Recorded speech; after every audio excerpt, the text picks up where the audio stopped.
We often imagine history as something solid, fixed, a line of dates carved into stone, moving steadily from the distant past toward the present. But perhaps history is not a line at all.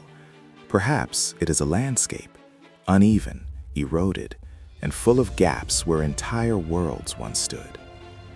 What if much of what we think we know is only what survived by chance? What if the loudest stories endured, while quieter, older ones were swallowed by time? Beneath our feet, beneath deserts, forests, and oceans, lie the remains of human lives once as vivid and urgent as our own. Cities where children laughed, rulers dreamed of eternity, and priests watched the skies for meaning. And then, silence.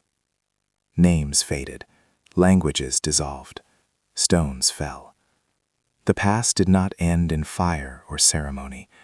It simply slipped away, leaving behind questions that still trouble us.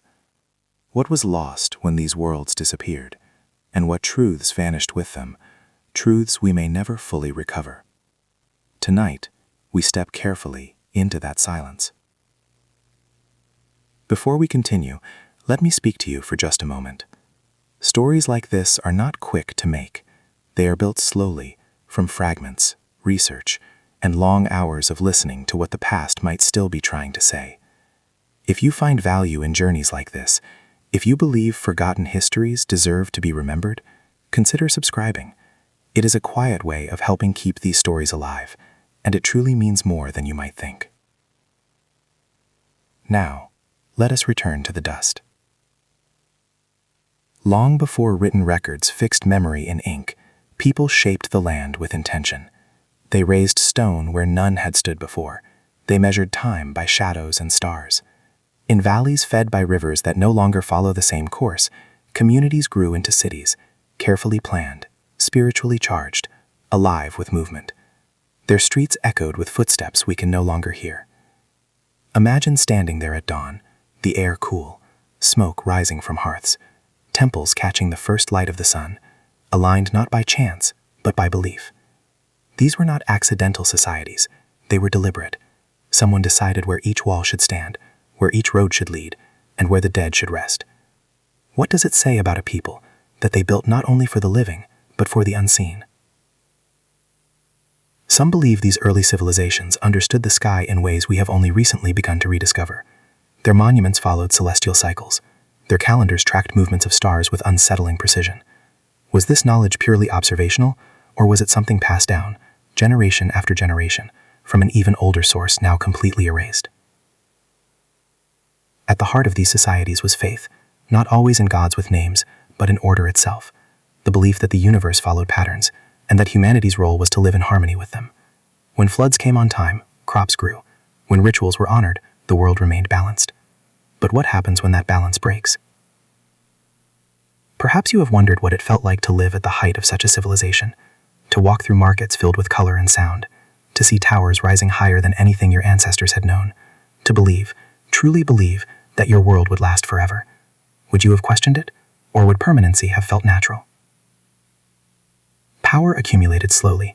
Leaders became more than caretakers. They became symbols.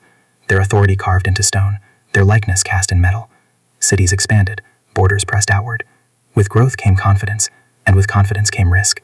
Resources were stretched, rivers were redirected, forests fell. The land was asked to give more than it ever had before. Some scholars believe this was the beginning of the end. Others argue the collapse came from within. Political tension, inequality, belief systems strained under their own weight. We may never know which fracture appeared first, but cracks, once formed, tend to spread. There are traces of sudden abandonment in some ruins, meals left uneaten, tools dropped where they fell, as if people expected to return, and never did. Was it invasion? Disease? A climate shift so slow it went unnoticed until it was too late? Or a disaster so swift it allowed no time for preparation? What do you think truly caused their collapse? In certain places, evidence suggests not chaos, but order. Cities intentionally dismantled, temples buried, sacred objects hidden away. Some believe the people knew their world was ending and chose to seal parts of it for the future. If that is true, then these ruins are not just remnants, they are messages. As centuries passed, Nature reclaimed what humans had shaped. Jungles grew over roads, sand swallowed walls, seas rose, covering harbors where ships once rested. The world moved on, indifferent to what it erased, and new civilizations rose elsewhere, unaware they were building atop echoes. Yet stories lingered, myths of golden ages, tales of gods who once walked among humans, legends of cities punished for their pride or wisdom taken too far. Were these metaphors, or memories distorted by time? When modern explorers first stumbled upon these ruins, disbelief followed.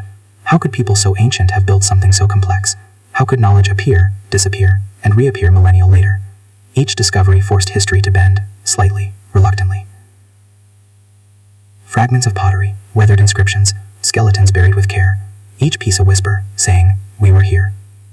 Archaeologists listen patiently, brushing away centuries grain by grain. But even with satellites and science, so much remains out of reach. Perhaps that is fitting. Perhaps the past does not wish to be fully known. Would you have made different choices if you lived then? If you stood at the moment when growth turned into excess, when belief hardened into certainty? Or would the future have seemed too distant to matter? There is something deeply human in the rise and fall of these lost civilizations, ambition paired with faith, ingenuity shadowed by vulnerability, the desire to leave a mark, and the inability to control how long it lasts. We like to think we are different now, more advanced, more aware, but are we? Rivers still shift, climates still change, society still place faith in systems they believe will endure, and warnings, subtle at first, are often ignored until they are impossible to escape. Which moment in this story feels most familiar to our modern world? In the end, what remains is not their power, but their absence, a quiet reminder that no civilization, no matter how brilliant, is immune to time. Yet there is also resilience here. These people are gone, but their story continues, through ruins, through questions, through us. Perhaps the greatest lesson they leave is not about collapse, but about memory, that to remember is to resist erasure, that to listen to the past is to better understand ourselves. The stones may be broken, the names forgotten, but the human story endures, unfinished, repeating, waiting. Some believe the knowledge of these civilizations was lost. Others believe it was hidden, waiting for the right moment to return. We may never know, but as long as we keep searching, keep asking, keep wondering, the past is never truly silent. It is still whispering, and the question is not whether we will hear it, but whether we will listen.